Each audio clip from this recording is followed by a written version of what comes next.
क्या है। अब एक इम्पॉर्टेंट सवाल, हाँ। सबसे बड़ी बात है, ये तो हमने आपको कहा कि इंटरव्यू में जो उन्होंने पूछा और उन्होंने जो कहा कि भाई ये आपका एफआईआर में नाम है, वो ये कहना चाह रहे थे कि सरकार पॉलिटिकली मोटिवेटेड है, ये संदेश देना चाह रहे थे। अब जो सबसे महत्वपूर्ण सवाल है, सुप्रीम कोर्ट में याचिका के पहले एक प्राइवेट नेटवर्क पे आकर के उसी केस का वकील अपने ही क्लाइंट से पत्रकार की भेष में सवाल जवाब करके किसको प्रभावित करने की योजना बना रहे थे। The intent of the interview, अभी तो कंटेंट ऑफ द इंटरव्यू पे हमने बात किया, अब है कि intent of the interview just before the hearing in Supreme Court. What was the intent of the interview on a private network? इसमें इंटेंट था to influence and interfere prejudice the proceeding before the court. Arnab Goswami के case में, नीलेश नवलखा का case है, उस पे PC Sen वगैरह supreme court के 50 जजमेंट को रिफर करते हुए हमारे चीफ जस्टिस दीपांकर दत्ता जी, जो आज सुप्रीम कोर्ट के जज है, उन्होंने एक डिटेल जजमेंट दिया है। उन्होंने कहा कि ये प्रयास है न्यायपालिका को, न्यायिक प्रक्रिया को, इन्वेस्टिगेशन को प्रभावित करने का, और ये कंटेम्प्ट में आता है।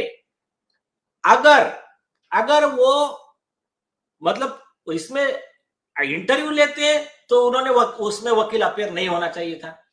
दूसरी चीज, मैं तो कहता हूं चलो कोई बात नहीं, आप हो गया अपियर, आप इंटरव्यू ले रहे तो फिर पूरी बात रखिए ना, लीगल पोजीशन सही बताइए। आपके पास कुछ कागज नहीं, कुछ नहीं, सिर्फ एक तरफा वन साइडेड जो दिखा रहे हैं ना, वो आपकी मंशा को दर्शाता है। और ये नई बात नहीं है, इसके पहले इन्हीं के लोग, मतलब आपको मैं बताया वो देशद्रोही अपना रोहिंटन नरीमन, वो अपना पी चिदम्बरम, इन लोगों ने क्या किया,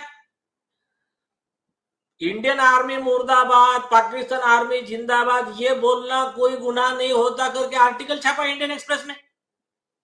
तो ये कब छापा, जब उमर खालिद, कन्हैया कुमार वगैरह सब अरेस्ट थे। तो इनको क्या लगा, इनका परसेप्शन है कि ये देश में, दुनिया में सबसे बड़े होशियार हम है, इनका मार्केटिंग है वैसा। तो इन बड़े लोगों के पास से अगर आर्टिकल आ जाएगा तो अब बाकी के जज तो बेवकूफी है ना इनके नजर में, तो वो जज सुन लेंगे हमारी बात, इनको बेल हो जाएंगी और देश में माहौल भी बन जाएगा इंडियन आर्मी के खिलाफ में और पाकिस्तान आर्मी के फेवर में। तो जो सोरोस गैंग का जो उद्देश्य है, जो देशद्रोही ताकतों का, देश विरोधी ताकतों का, कि ये देश कमजोर होना चाहिए, ये देश में अराजकता फैलना चाहिए, वो पर्पस सॉल्व हो जाएगा।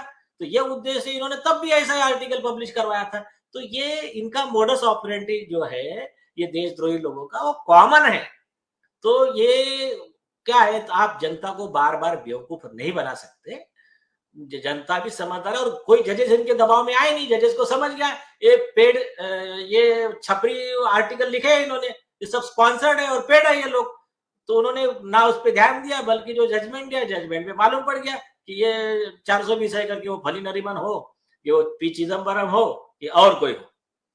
भोलानाथ का ब्रश कटर एक बैटरी से चलने वाली मशीन है जिसका चार्जिंग समय 3.5 घंटे है। इसे हम 6 से 8 घंटे बिना रुके चला सकते हैं। एक बार चार्ज करने पर ये 16,000 स्क्वायर फीट गेहूं, चावल, बजरा, जोबर के खेत काट सकता है, जबकि इसी कार्य को पेट्रोल ब्रश कटर 1,000 रुपए पेट्रोल का खर्चा करता है।